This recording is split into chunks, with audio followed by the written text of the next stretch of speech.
Oh, good, thank you.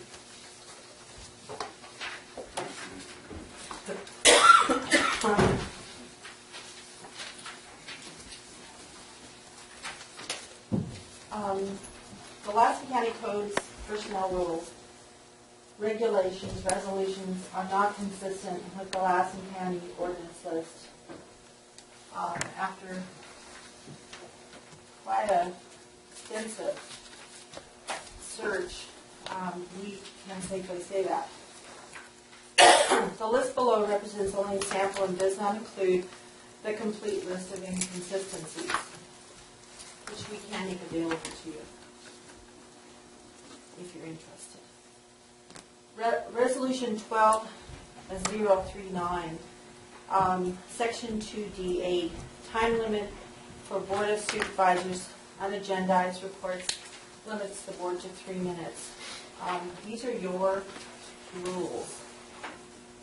Section 6B, no question on a motion shall be debated unless the motion has been seconded. The chairman cannot discuss the motion, nor can the chairman solicit a second. Section 6K, voting by roll call shall be from left to right, and the chairperson shall be called last. This rule must be applied even though supervisors move their seating position. That one I thought was funny, because you all move all the time, but your rules say the voting must be from left to right. Section 7C, a supervisor must recuse himself and leave the room during discussion if there is a conflict of interest. If a supervisor abstains from a vote due to a conflict of interest, the supervisor must leave the room. Section 10A-13, after motion, second, and discussion has occurred, the clerk of the board shall restate the motion prior to the vote. And I think that's important because there's so much discussion when you make a motion that it's not really clear. I don't know if it's clear to you what you're voting on, but your faces tell me that you're not really sure if you should vote on it or not vote on it because there's been so much discussion. Mr. Chapman is really good about restating the motion to make it clear for him, but restating the motion before the vote is, I think, a really good idea for the public anyway, and for you. Section 10A, 17, any documents or material submitted to the supervisors must be adequately identified in the minutes. Documents submitted during the meetings are not presently identified in the minutes. That's in the minutes, not in the agenda.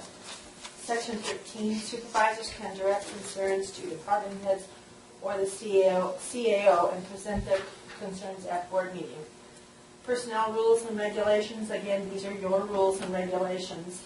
Section 2.28, the supervisors reserve the right to appoint the chief probation officer and also the assistant to the CAO.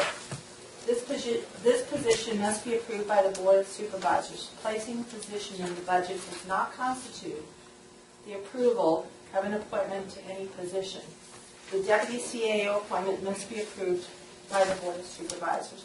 This is just a very tiny portion of the rules, one you aren't complying with, and two, there's inconsistencies with the four documents that should be saying the same thing, and they aren't.